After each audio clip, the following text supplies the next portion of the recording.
upside down, and I'm going to just give my pendant a little bit of shape. Okay, so this whole thing can go in the dryer, and then when it's dry, I'll sand it. And then the decision that you have to make is, do I want to put a bail on this? A bail is what the cord goes through. Or do I want to just drill a hole in it? I could drill a hole in each corner. I could put a bail across the back side of it. So that's something to think about when this is drying. Okay, so to make a bail, and I really like bails because you can make them do some fun things, or you can just make them quiet and disappear behind the piece. So just to make a standard little bail, and it doesn't have to be real big. Can you put texture on the bail? You can? Yep. So I'm just going to take a little piece here.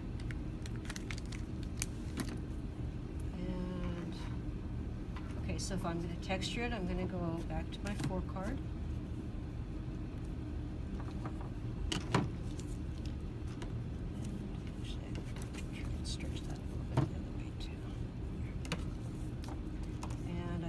Same texture.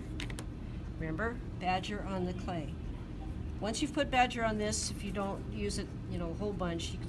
This is okay, but always remember to put a little badger on that clay, because I will guarantee you will do that once where you forget, and as you're picking the clay out of the little teeny tiny slots, you're going to say, "Darn it, she told me I was going to do that." Okay, so now I'm going to come in here where, let's something smaller, right there. Go to my 3 card. Start in the center, press down. Whoops, it moved. So I'm just gonna see what comes out of that.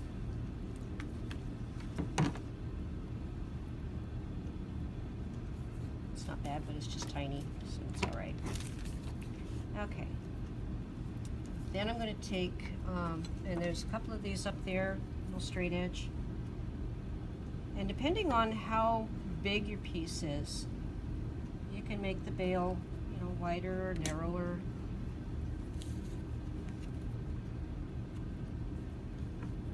And you can do, you know, if you want to leave a tail on it, you can do some real fun artistic things with that, you know, cut little shapes out of it. But the basic bail is what I like to call a number 9 bail. Okay, you all know what a number 9 looks like. It's got the round part of the tail. So I'm going to flip that over, and because I don't want to have it super bulky, I'm just going to roll in just a tiny bit on that edge, just to taper that. I'm going to lay that right over like that. Now remember, PMC3 will not stick to itself. So I'm going to go to my paste. Just use this.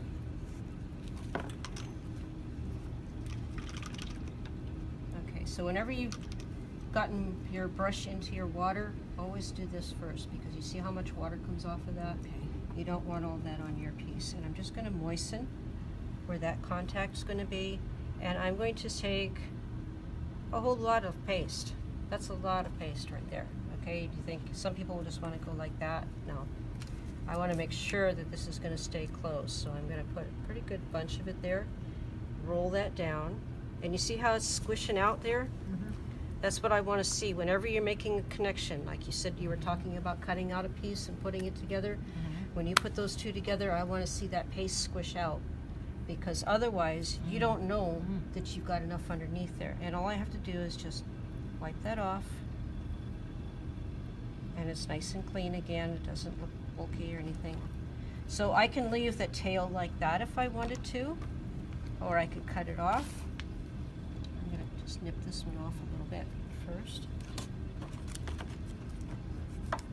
And even though the paste might be on that little piece, it doesn't matter, or you didn't get it? Doesn't matter. It's all the same product. Okay. It's just one's watered down a little bit.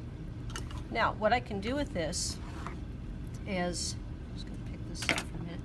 Because I left this little tail on it, I can take it and I can set it on top of my piece, or I can turn it around and I can put it behind the piece.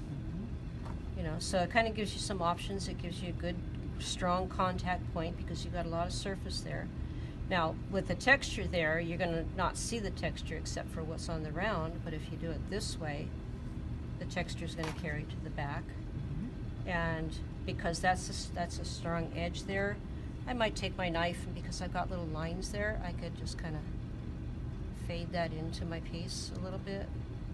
You know, so you can play with this a little bit. You can make it look like this is what I meant it to look like, not that I just pasted it together. Okay? But you didn't You put would any put more paste? paste underneath there, Yes, right? absolutely, Otherwise it wouldn't absolutely, yeah. stick, right?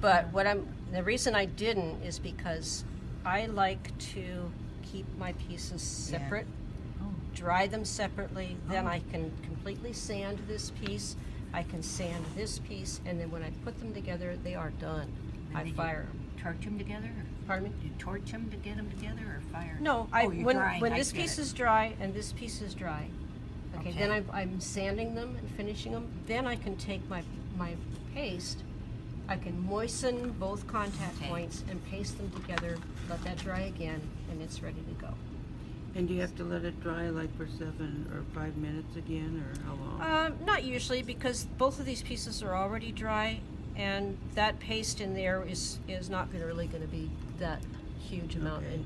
It tends to dry And very it's quickly. done, you don't have to refire it or anything after you No, you re-glue haven't it. fired Well, it. we haven't fired it yet. Oh, okay. So we're just Sorry, saying sorry. these are dry now. Dried it, okay. And then when you put them together, then they're ready to fire. Does that little tube thing come out?